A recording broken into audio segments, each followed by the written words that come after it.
Ride শেয়ারিংয়ের পাশাপাশি খাদ্য delivery ব্যবসায়ও নিজেদের অবস্থান আরও শক্ত করতে চায় উবার। সে লক্ষ্যেই জার্মানির ফুড ডেলিভারি প্রতিষ্ঠান ডেলিভারি হিরোকে কিনে নিতে প্রায় 14.8 বিলিয়ন ডলারের প্রকাশ্য প্রস্তাব দিয়েছে তারা। উবার জানিয়েছে ডেলিভারি হিরোর প্রতিটি শেয়ারের জন্য 41.50 ইউরো নগদ পরিশোধ করা হবে। এই দাম কোম্পানিটির সাম্প্রতিক গড় শেয়ার দামের তুলনায় প্রায় 1/3 বেশি। চুক্তিটি বাস্তবায়িত হলে উবার ইটসের কার্যক্রম ইউরোপ, মধ্যপ্রাচ্য, এশিয়া ও লাতিন আমেরিকায় আরও বিস্তৃত হবে। দুই প্রতিষ্ঠানের সম্মিলিত সেবা পৌঁছে যাবে বিশ্বের 99টি দেশে। তাদের হিসাব অনুযায়ী 2025 সালে এই যৌথ প্ল্যাটফর্মে লেনদেনের পরিমাণ দাঁড়াতে পারে প্রায় 236 বিলিয়ন ডলারে। ফলে চীনের বাইরে এটি হবে বিশ্বের সবচেয়ে বড় ফুড ডেলিভারি নেটওয়ার্ক। স্যান্ডেলিনা সো, রূপচর্চায় আভিজাত্য।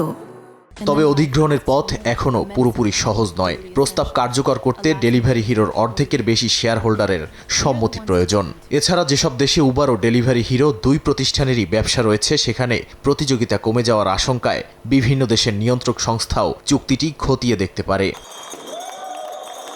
বিশ্লেষকদের মতে সাম্প্রতিক বছরগুলোতে ডোরড্যাশ সহ কয়েকটি প্রতিষ্ঠান আন্তর্জাতিক বাজারে দ্রুত ব্যবসা বাড়িয়েছে। সেই প্রতিযোগিতায় পিছিয়ে না পড়তেই বড় এই অধিগ্রহণের পথে হাঁটছে উবার।